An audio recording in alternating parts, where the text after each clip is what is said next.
Welcome to Pop Flashback. I'm your host, Rick Smalls. And I'm Tina Boucher. Today we're looking into a true giant, Raiders of the Lost Ark. Ah, yes. Such an incredible film. Hard to believe it's been over 40 years. I know, and it didn't just stand alone, it kicked off the whole Indiana Jones franchise. We got Temple of Doom, Last Crusade. With Sean Connery as Indy's dad and River Phoenix as young Indy.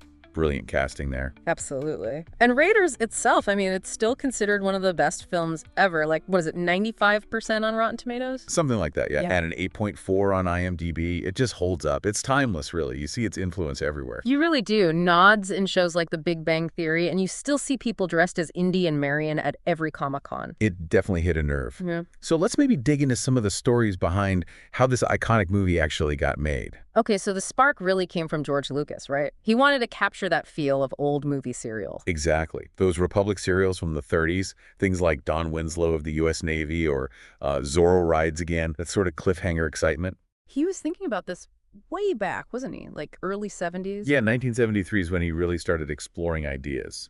And for Indy himself, he drew inspiration from characters like Humphrey Bogart in Treasure of the Sierra Madre.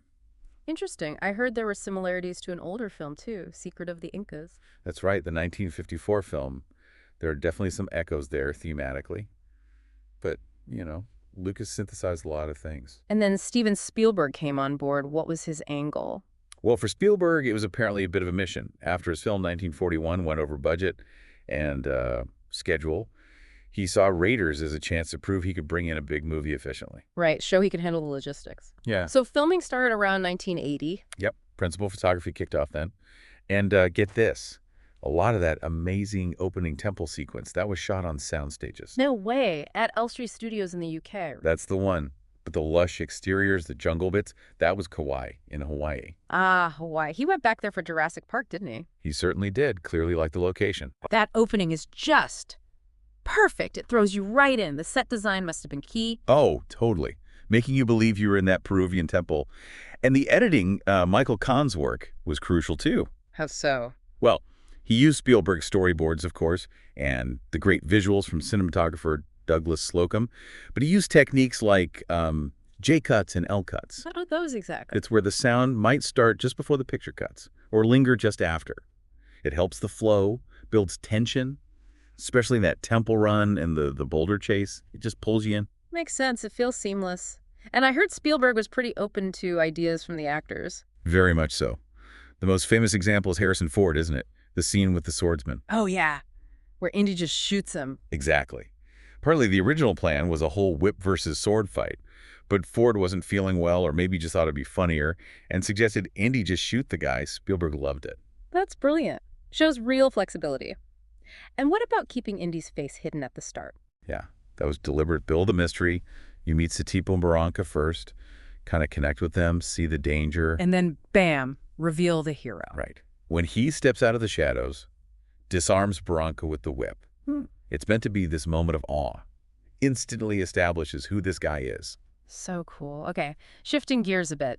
What about the actual budget for Raiders? Was it always meant to be big? Well, initially Lucas was thinking smaller scale, maybe 6 or 7 million, kind of like the early Bond films. Modest, really. But it ended up costing more. Oh, yeah. The final cost was around $22 million.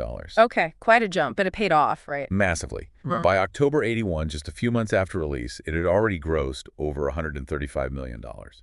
Huge hit. And that success really cemented Indiana Jones, didn't it? Made him a pop culture icon overnight. Absolutely. Inspired tons of fans, endless references. He just clicked with audiences. A lot of that comes down to Harrison Ford, surely. No doubt. He was already Han Solo, a massive star. But he just was Indiana Jones, that mix of toughness and, like, slight vulnerability. In the supporting cast, too. Karen Allen as Marion. Fantastic. So spirited and independent. And Paul Freeman as Belloc, the rival archaeologist. Let's talk about the characters. Lucas had a specific vision for Indy, right? More than just an action hero. Definitely. He wanted someone incredibly skilled, you know, like Clint Eastwood maybe, or Bond. Yeah.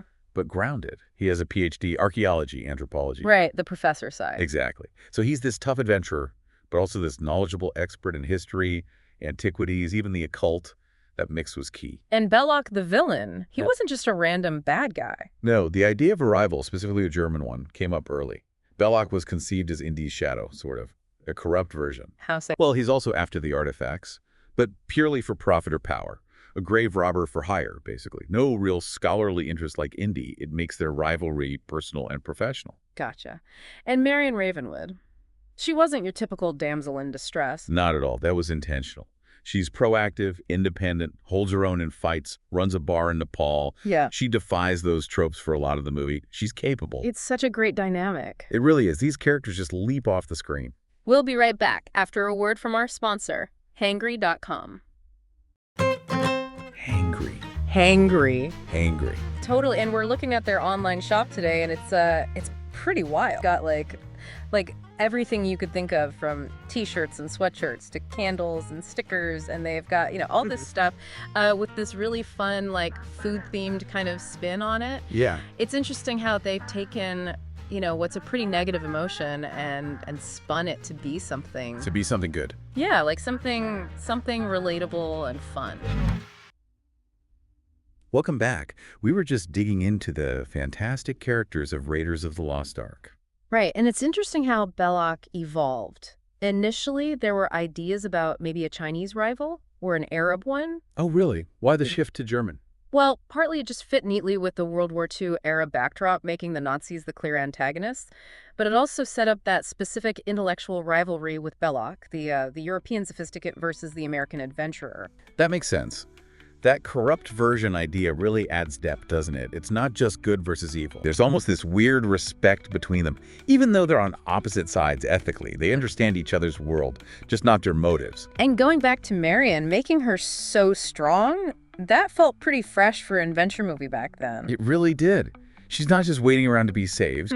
Okay, she gets captured, sure, but for large parts of the film, she's driving her own story, getting herself out of trouble, even rescuing Indy sometimes. Holding her own in that drinking contest at the start. Precisely. She's established as resourceful right away, not someone to be trifled with. It's just amazing how all these elements came together. The vision, the direction, the casting. It really is a perfect storm of creativity. Lucas's concept, Spielberg's execution, Ford's charisma, Alan's fire. It created something that, well, clearly still resonates deeply with you, the audience, all these years later. It absolutely does. A true classic. Couldn't agree more. Thanks for listening. Remember to like and subscribe so you can get our next episode. Catch you next time.